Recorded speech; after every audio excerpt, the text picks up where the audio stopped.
Assalamualaikum students. I welcome you all to this wonderful platform of JK Bose Foundation classes. Today is the last lecture of the chapter that is conservation of plants and animals. अभी तक बच्चों आपने देखेंगे इसके 3 lectures, आज इसका last lecture है। तो सबसे पहले बच्चों देखेंगे कि आज का टॉपिक जो है ना शुरू करते हैं रेड डेटा बुक से।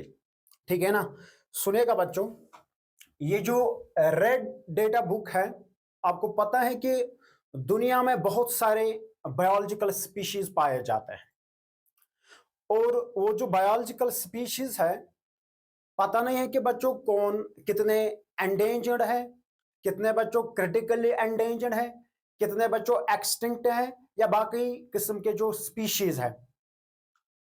तो इसके लिए बच्चों ऐसी सिचुएशन से बाहर निकलने के लिए एक ऑर्गेनाइजेशन है, ठीक है ना। उस ऑर्गेनाइजेशन का बच्चों नाम है IUCN। ऑर्गेनाइजेशन का बच्चों नाम है IUCN या इसी को बच्चों हम बोलते हैं WCU। IUCN जो है इसकी फुल फॉर्म है बच्चों international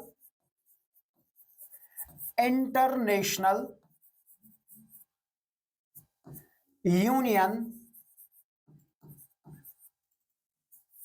for conservation of nature. या मैंने आपको बच्चों बोला कि इसी ऑर्गेनाइजेशन का दूसरा जो नाम है वो है WCU, world conservation union. World conservation union, गौर से सुनेगा बच्चा। ये जो अभी मैंने आपको बोला है कि कौन सी स्पीशीज क्रिटिकली एंडेंजर्ड है, कौन एंडेंजर्ड है, कौन बच्चों एक्सटिंक्ट है, तो मैंने आपको बोला है कि हमारे पास एक ऑर्गेनाइजेशन है जिसका नाम है IUCN या बच्चों इसी को हम बोलते हैं WCU, वर्ल्ड कंजर्वेशन यूनियन। ये यूनियन जो है ना, इस यूनियन में हर एक स्पीशीज का कंप्लीट रिकॉर्ड होता है और यही यूनियन किसको मेंटेन करता है, इस रेड डेटा बुक को। किसको, इस रेड डेटा बुक को। अब बच्चों जानेंगे ये जो रेड डेटा बुक है ये क्या है। मैं आपको बोल रहा हूं रेड डेटा बुक एक बुक होती है। क्या होती है, एक बुक होती है जिसके अंदर जितने भी बच्चों प्लांट्स होते हैं, जितने भी बच्चों एनिमल स्पीशीज होते हैं, इनका रिकॉर्ड होता है। मगर किन प्लांट्स और किन एनिमल्स का रिकॉर्ड होता है, which are under the threat of extinction, which are under the threat of extinction. इसी को बच्चों हम बोलते हैं रेड डेटा बुक। और सुनिएगा, रेड डेटा बुक एक बुक होती है विच कंटेन्स द रिकॉर्ड, जिसके अंदर किसका रिकॉर्ड होता है, all those species of plants and animals that are under the threat of extinction, जो किस थ्रेट के अंदर होते हैं, किस एक्सटिंक्शन के। इन्हीं स्पीशीज का रिकॉर्ड कौन मेंटेन करती है, रेड डेटा बुक। तो बच्चों रेड डेटा बुक जो होती है, इस रेड डेटा बुक में आप क्या लिखोगे, ये रेड डेटा बुक क्या होती है, मैं आपको बोल रहा हूं कि यहां पे बच्चों आप लिखोगे रेड डेटा बुक। ठीक है ना, रेड डेटा बुक जो होती है ये एक बुक होती है जिसके अंदर ये कौन किन स्पीशीज का बच्चों रिकॉर्ड मेंटेन करती हैं, ये मेंटेन करती है, यानी कि जो प्लांट्स होते हैं, एनिमल्स होते हैं, which are under the threat of extinction. यही बच्चों आप लिखोगे red data book is a book which contains the record,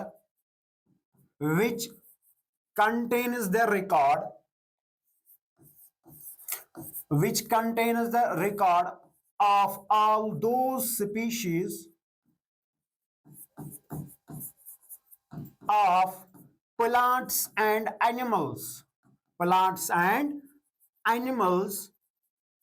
which are under the threat of which are under the threat of extinction. Extinction बच्चों, ठीक है ना। इस book को हम क्या बोलते हैं? इस बुक को बच्चों हम बोलते हैं रेड डेटा बुक। समझ में आपको आया? और ये जो रेड डेटा बुक है, ठीक है ना, इस रेड डेटा बुक का जो नाम है वो बच्चों पता कहां, यानी कि इसका ओरिजिन कहां है? इसका ओरिजिन है बच्चों रशिया से। क्या है इसका जो ओरिजिन है ना, इस रेड डेटा बुक का जो ओरिजिन है वो रशिया से है।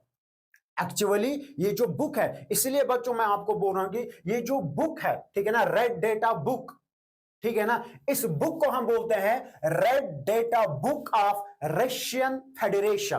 क्या बोलते हैं? इस बुक का एक और नाम है, ठीक है ना, वो नाम बच्चों क्या है? इस बुक का नाम है RDBRF, ठीक है ना।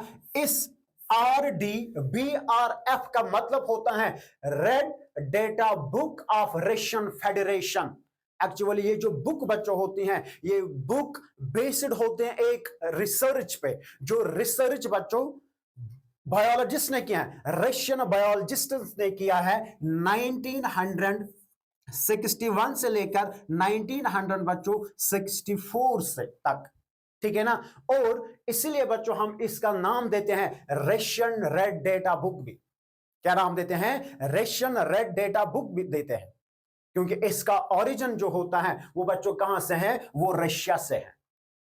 इसके बाद ये जो रेड डेटा बुक है, ठीक है ना, रेड डेटा बुक क्या है, ठीक है ना, इसका जो एम है, इसकी मेन एम क्या है? इसकी मेन एम बच्चों यही कि to provide complete information for research and analysis of different species. ये इसकी बच्चों क्या है? ये इसकी एम है, main aim red data book यही है।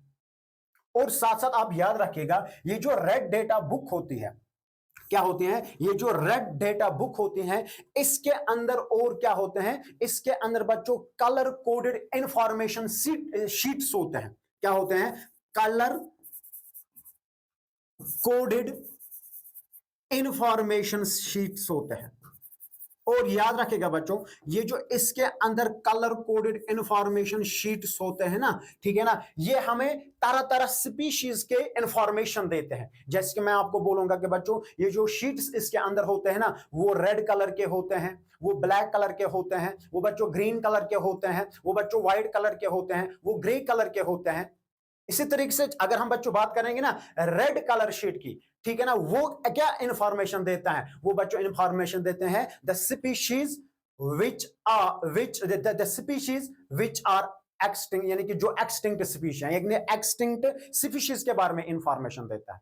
और ये जो जैसे कि बच्चों मैं व्हाइट कलर की बात करूं, व्हाइट कलर कोडेड शीट जो इसका अंदर है, the species that are rare. इस तरह से रेड का मैंने बोला the species that are endangered, इस किस्म, ठीक है ना। ये जो ये क्या नाम है इसका? रेड डेटा बुक है ना, यही मैंने आपको बच्चों बोला कि इसके अंदर ये कलर कोडेड इंफॉर्मेशन शीट्स होते हैं। क्या होते हैं? कलर कोडेड इंफॉर्मेशन शीट्स होते हैं, जो मुख्तलिफ किस्म के तरह तरह के इंफॉर्मेशन देते हैं। और इसके बाद बच्चों जब हम देखते हैं ना कि ये जो रेड डेटा बुक होते हैं, रेड डेटा बुक ये होती है, ठीक है ना, इसका जो अगर हम देखेंगे ना बेनिफिट क्या है, देखिए इसकी एडवांटेज क्या है। इसकी एडवांटेज ये है कि इससे बच्चों हम एनिमल्स को आइडेंटिफाई करते हैं। क्या करते हैं? जो एनिमल्स होते हैं, चाहे वो एनिमल है बच्चों, प्लांट्स हैं या कोई दूसरी स्पीशीज हैं, उस इन ऑर्गेनिजम्स के बारे में, चाहे प्लांट एनिमल है, ठीक है ना, इनके कंजर्वेशन स्टेटस के बारे में बच्चों ये हमें इंफॉर्मेशन देता है, ये रेड डेटा बुक। और साथ साथ ये जो रेड डेटा बुक होती है, ठीक है ना, ये हमें बच्चों क्या करते हैं? इससे हम पॉपुलेशन, ठीक है ना, एक पर्टिकुलर स्पीशीज की पॉपुलेशन को इवेलुएट करने में भी क्या करते हैं? हेल्प करते हैं। और डिसएडवांटेज क्या है? डिसएडवांटेज बच्चों इस रेड डेटा बुक की यही है, ठीक है ना, इसके अंदर बच्चों जो प्लांट्स होते हैं, इसके अंदर जो एनिमल्स होते हैं या दूसरे स्पीशीज है ना, इसके अंदर बच्चों इनकी कंप्लीट इंफॉर्मेशन है। मगर बच्चों ये जो रेड डेटा बुक है ना, इसके पास कोई इंफॉर्मेशन है, no information, no information, no information about microbes, ठीक है ना, यानी कि माइक्रोब्स के बारे में बच्चों इसके अंदर कोई भी इंफॉर्मेशन नहीं होती है। ये है हमारे पास क्या है, ये था बच्चों red data book. Red data book मैंने क्या आपको बोला, इसका ओरिजिन रशिया से, इसलिए मैंने इसको बोला कि बच्चों इसको हम क्या बोलते हैं, रशियन रेड डेटा बुक भी बोलते हैं। साथ साथ मैंने आपको बोला ये वो बुक होती हैं, ये बच्चों ये वो डॉक्यूमेंट होता है जिसके अंदर क्या होता है, उन तमाम प्लांट्स और एनिमल्स की, ठीक है ना, ये होती है, रिकॉर्ड होता है which are under the threat of extinction. ये था हमारे पास बच्चों क्या है, ये था red data book. Let us move to another topic. इसके बाद बच्चों टॉपिक जो है ना, ये है माइग्रेशन। देखते हैं कि ये माइग्रेशन क्या होती है, गौर से सुनेगा।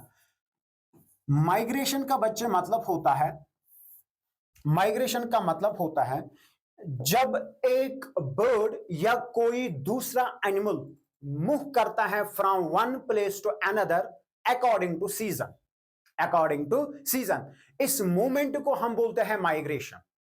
तो माइग्रेशन इन सिंपल वर्ड्स में या अदर वर्ड्स में बच्चों आप याद रखोगे, जब एक बर्ड या कोई दूसरा एनिमल मूव करता है from one place to another place, यानी कि एक सीजन में, और उसके बाद दूसरे सीजन में, डिफरेंट सीजन में बच्चों वापस आता है, ठीक है ना, इस मूवमेंट को हम बोलते हैं माइग्रेशन। तो माइग्रेशन का मतलब क्या होता है, माइग्रेशन का बच्चे मतलब होता है जब एक बर्ड मूव करेगा from one place, from one place, from one place to another in one season and returns in a different season, in a different season। इस मोमेंट को बच्चों हम क्या बोलते हैं, इस मोमेंट को हम बोलते हैं माइग्रेशन। क्या बोलते हैं, माइग्रेशन। और यही मैं बोल रहा हूं कि बच्चों माइग्रेशन जो होती है ना, जब अर्थ के कुछ रीजन्स ऐसे होते हैं, क्या अर्थ के रीजन्स कुछ ऐसे होते हैं जब उन रीजन्स के अंदर बच्चों विंटर क्या हो जाता है, सेट हो जाता है, तो वहां पे वो जगह पूरी की पूरी, ठीक है ना, यहाँ पे कोल्ड ही कोल्ड आता है, और वहां के जो बर्ड्स होते हैं ना, वो सर्वाइव वहां पे नहीं कर सकते हैं, इसलिए वो माइग्रेट करते हैं। कहां से लेकर, इस कोल्ड रीजन से लेकर वार्मर प्लेसेस में जाते हैं, ठीक है ना। ऐसे बर्ड्स, ठीक है ना, ऐसे बर्ड्स जो क्या करते हैं, जो कोल्ड रीजन से लेकर वार्मर रीजन तक बच्चों मूव करते हैं, क्या करते हैं, मूव करते हैं, ताकि बच्चों वो सर्वाइव करे, ठीक है ना। ऐसे बर्ड्स को हम बोलते हैं माइग्रेटरी बर्ड्स। क्या बोलते हैं, माइग्रेटरी बर्ड्स बोलते हैं। तो माइग्रेटरी बर्ड्स बच्चों वो बर्ड्स होते हैं जो मूव करते हैं from one place to another. ये वन प्लेस टू अनदर का मतलब क्या होता है, फ्रॉम कोल्ड रीजन से लेकर टू वार्मर रीजन, ठीक है ना। ऐसे बर्ड्स को हम बोलते हैं माइग्रेटरी बर्ड्स। और अब ये है मसला बच्चों, अब रीजन क्या है, क्या रीजन हो सकते हैं जिसकी वजह से ये बर्ड्स, माइग्रेटरी बर्ड्स जो होते हैं ना, क्या करते हैं, माइग्रेशन करते हैं। सुनो बच्चों मेरी बात, रीजन क्या हो सकता है, रीजन बच्चों ये हो सकता है कि in search for food, in search for food हासिल करने के लिए, ठीक है ना, ये बच्चों माइग्रेशन कर सकते हैं, ठीक है ना। या बच्चों ये माइग्रेशन कर सकते हैं due too harsh and cold climatic conditions,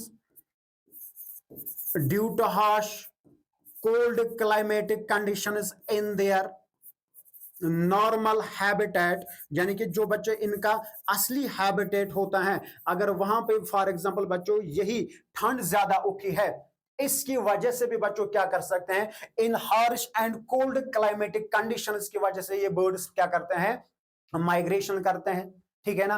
और पहला रीजन तो मैंने बताया इन सर्च ऑफ फूड। या तो बच्चों तीसरा रीजन ये हो सकता है, ये क्या कर सकते हैं, ब्रीडिंग करने के लिए, किस चीज के लिए, ब्रीडिंग करने के लिए, देखिए by laying eggs, by laying eggs, eggs ले करने के लिए भी बच्चों क्या कर सकते हैं, ये माइग्रेशन कर सकते हैं ये बर्ड्स। समझ में आपको है, जिसके बच्चों आपको पता ही है कि जो यहाँ पे, ठीक है ना, जो मोस्ट कॉमन बर्ड है, ठीक है ना, जिसको बच्चों हम बोलते हैं क्या, साइबेरियन क्रेन। क्या है, साइबेरियन क्रेन है। यहाँ पे बच्चों जो है आपको पता है कि ये जो साइबेरियन क्रेन है ना, ये कहां से करता है, ये साइबेरिया, ठीक है ना, जो साइबेरिया बच्चों होता है, जो एक कोल्ड प्लेस होती है, ठीक है ना। तो वहां से ये साइबेरिया क्रेन ये क्या करते हैं, ये मूव करते हैं फ्रॉम साइबेरिया टू इंडिया, यानी कि हर साल बच्चों ये क्या करते हैं, हर साल ये माइग्रेशन करते हैं। और हिंदुस्तान में बच्चों, इंडिया में कहां पे आती है, ये जो सुल्तानपुर है, ठीक है ना, हरियाणा में या राजस्थान, ठीक है ना, भारतपुर में, वहां पे बच्चों ये आती है। क्या, क्योंकि वहां पे वार्मर प्लेस है, तो ये कुछ मंथ्स वहां पे क्या करते हैं, वहीं पे स्पेंड करने के लिए ये करते हैं। और माइग्रेशन करने के लिए एक बर्ड जो होता है ना, वो थाउजेंड्स ऑफ किलोमीटर्स की डिस्टेंस क्या करता है, ट्रेवल करता है, तय करता है बच्चों, ठीक है ना। इसके साथ बच्चों ये था हमारे पास क्या, ये था टॉपिक माइग्रेशन। तो इसके बाद देखेंगे बच्चों एक और टॉपिक यहां पे हमारा एक है रिफॉरेस्टेशन। सुनो बच्चों, रिफॉरेस्टेशन का मतलब क्या होता है। रिफॉरेस्टेशन का मतलब होता है planting of trees in an area. उस एरिया में अगर फॉर एग्जाम्पल मान के चले बच्चों, अगर ये हमारे पास एरिया है, ये ऑलरेडी फॉरेस्ट था, इसके अंदर बच्चों क्या थे, इसके अंदर ट्रीज थे, ठीक है ना, इसके अंदर बच्चों ट्रीज थे, और यानी कि फॉरेस्ट था। हमने बच्चों यहां पे क्या किया है, हमने यहां पे डिफॉरेस्टेशन की है, हमने इन प्लांट्स, इन ट्रीज को बच्चों काटा है, और इसी एरिया में ट्रीज को फिर से प्लांट करना, इसी को हम बोलते हैं रिफॉरेस्टेशन। तो रिफॉरेस्टेशन का मतलब क्या होता है, रिफॉरेस्टेशन का मतलब होता है planting of trees in an area in which forests where destroyed. जहां से हमने क्या किया है, फॉरेस्ट्स को डिस्ट्रॉय किया है, क्या किया है, डिस्ट्रॉय किया है, वहीं से ट्रीज को फिर से लगाना, वहीं उसी एरिया में, उसी जमीन पे ट्रीज को फिर से लगाना, उसको बच्चों हम सिंपल वर्ड्स में क्या कहते हैं, रिफॉरेस्टेशन। रिफॉरेस्टेशन जो ये टर्म है ना, इसका मतलब ही बच्चों होता है टू रिकवर, टू रिकवर। तो बच्चों यहां पे आप क्या लिखोगे, रिफॉरेस्टेशन का मतलब क्या होता है, the planting of trees,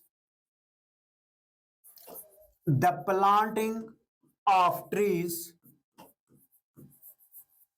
in an area, in an area in which forests were destroyed, in which forests were destroyed, ठीक है ना। इसी प्रोसेस को हम क्या बोलते हैं, इसको बच्चों हम बोलते हैं रिफॉरेस्टेशन। और रिफॉरेस्टेशन में बच्चों क्या किया जाता है, रिफॉरेस्टेशन में जो ट्रीज आप फिर से प्लांट करते हो, ठीक है ना, वो जो प्लांट की स्पीशीज है ना, वो बच्चों होने चाहिए सेम स्पीशीज। यानी कि कहने का मेरा मतलब है, जो ट्रीज आपने कट किए हैं, वही ट्रीज आपको बच्चों वहां से फिर से वापस लगाना है। और कभी कभार ये जो रिफॉरेस्टेशन बच्चों होते हैं ना, ये रिफॉरेस्टेशन नेचुरली भी होती हैं, खुद ब खुद होती हैं। कैसे होते हैं कि जब हम जमीन को, जब हम बच्चों लैंड को, जब हम किस फॉरेस्ट को क्या करते हैं, ऐसे ही छोड़ते हैं, अनडिस्टर्ब्ड छोड़ते हैं ना, वहां पे बच्चों ये प्लांट जो होते हैं ना, ये खुद ब खुद ग्रो हो जाते हैं, ये नेचुरली ग्रो करते हैं। तो ऐसी रिफॉरेस्टेशन को बच्चों हम बोलते हैं नेचुरल रिफॉरेस्टेशन।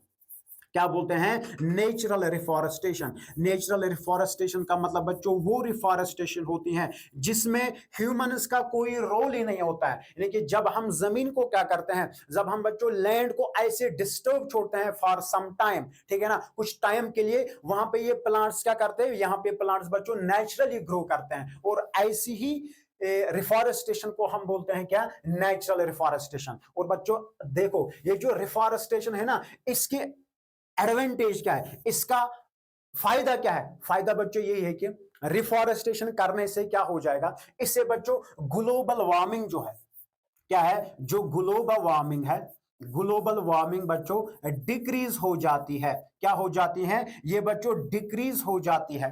कैसे हो जाती है, क्योंकि जब आप प्लांट्स को ज्यादा लगाओगे, और उससे क्या हो जाएगा, जो एटमॉस्फेयर में कार्बन डाइऑक्साइड गैस है ना, उसकी कंसंट्रेशन बच्चों कम हो जाएगी, तो ग्लोबल वार्मिंग भी क्या हो जाएगी, डिक्रीज हो जाएगी। ये बच्चों इसका एक एडवांटेज है इस रिफॉरेस्टेशन का।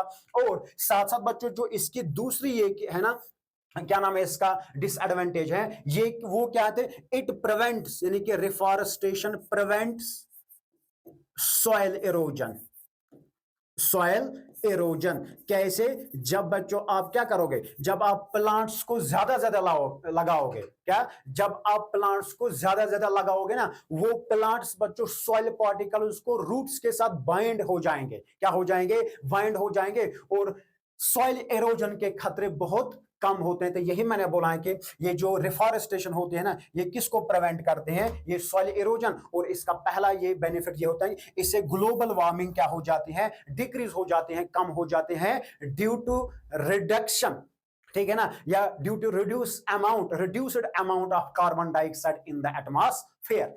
होप कि बच्चों आपको ये समझ में आया होगा रिफॉरेस्टेशन। इसके बाद एक और टॉपिक बच्चों इसमें है, वो है recycling of paper. Recycling of paper, सुनो बच्चों, रिसाइकलिंग ऑफ पेपर का मतलब क्या होता है? रिसाइकलिंग ऑफ पेपर का बच्चों मतलब होता है, आपको पता है कि ये जो पेपर है ना, पेपर एक इंपॉर्टेंट प्रोडक्ट है जो हमें बच्चों फॉरेस्ट ट्रीज से मिलता है। याद रखिएगा, ये जो पेपर होता है, ठीक है ना, पेपर बच्चों हमें कहां से मिलता है? पेपर बच्चों हमें मिलता है जो ट्रीज का वुड पल्प होता है।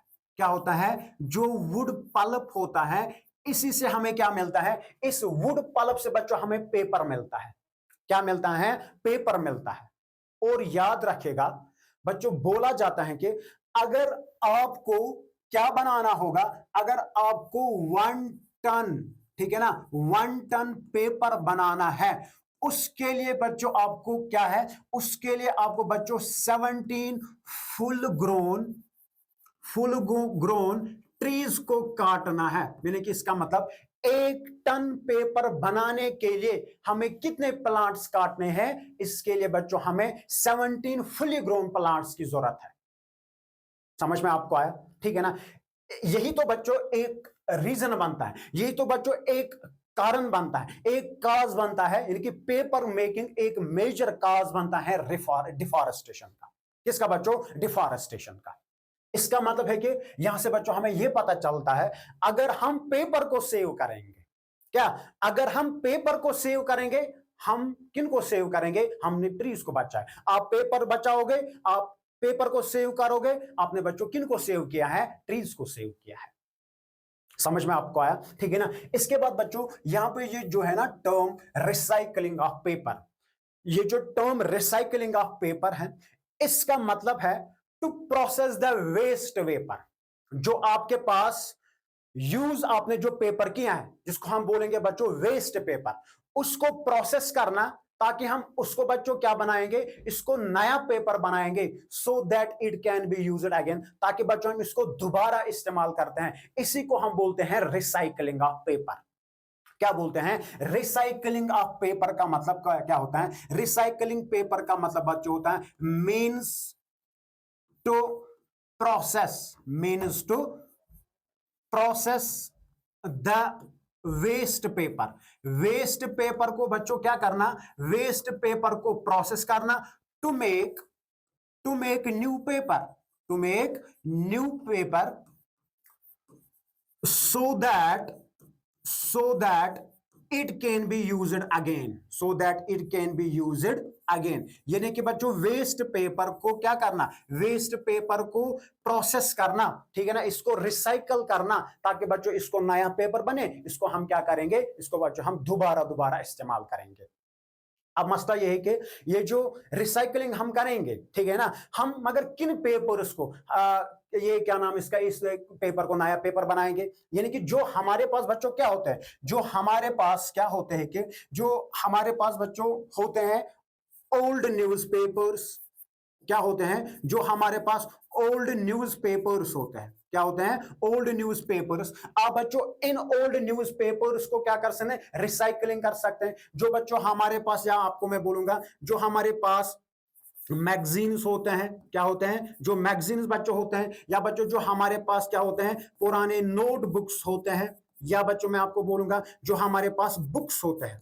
क्या होते हैं? जो बुक्स होते हैं ना, इनको जब रिसाइकलिंग की जाती है, जब हम इनको रिसाइकलिंग करने के लिए बच्चों, ठीक है ना, पेपर मिल में भेजेंगे, जब इनको बच्चों भेजा जाएगा इस पेपर मिल में, तो वहां पे इनको क्या की जाएगी? इनको बच्चों वहां पे रिसाइकलिंग की जाएगी, तो वहां पे बच्चों क्या बनाएंगे? वहां पे नया पेपर बनेगा।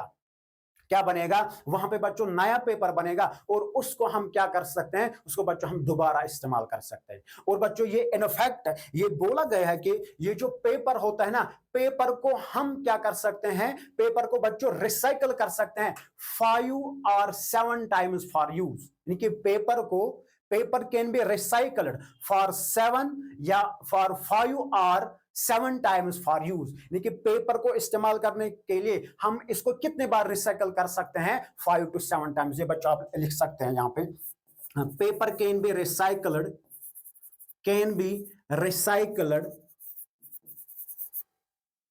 5 or 7 times, or 7 times for use, for use. इसको बच्चों कम से कम 5 to 7 टाइम्स इसको रिसाइकल किया जाता है दोबारा इस्तेमाल करने के लिए। और यहां से बच्चों एक तो यहां से ये पता चलता है, अगर हम पेपर को सेव करेंगे, ठीक है ना, पेपर को रीयूज करेंगे, पेपर को रिसाइकल करेंगे, हम किन को बचाएंगे, हमने बच्चों ट्रीज को बचाया है। क्योंकि पेपर कहां से बनता है, पेपर ट्रीज से ही बनता है। साथ साथ एक तो बच्चों खाली इतना नहीं है, आपने पेपर को सेव किया तो आपने ट्रीज को किया नहीं, आपने बच्चों इसके साथ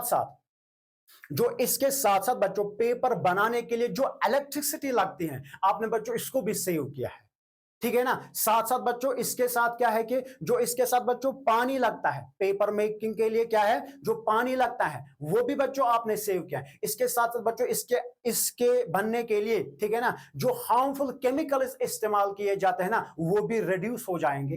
क्या हो जाएंगे, वो भी रिड्यूस हो जाएंगे। इसका मतलब बच्चों आप अगर एक काम खाली आप करोगे, पेपर आपने सेव किया, देखो बच्चों आप कितने चीजों को क्या करते हो, कितने चीजों को बचा सकते हैं। यही था बच्चों हमारे पास इस चैप्टर का last topic, recycling of paper. तो इंशाल्लाह मिलते हैं नेक्स्ट लेक्चर के साथ, तब तक अल्लाह हाफिज नासिर, अस्सलाम वालेकुम।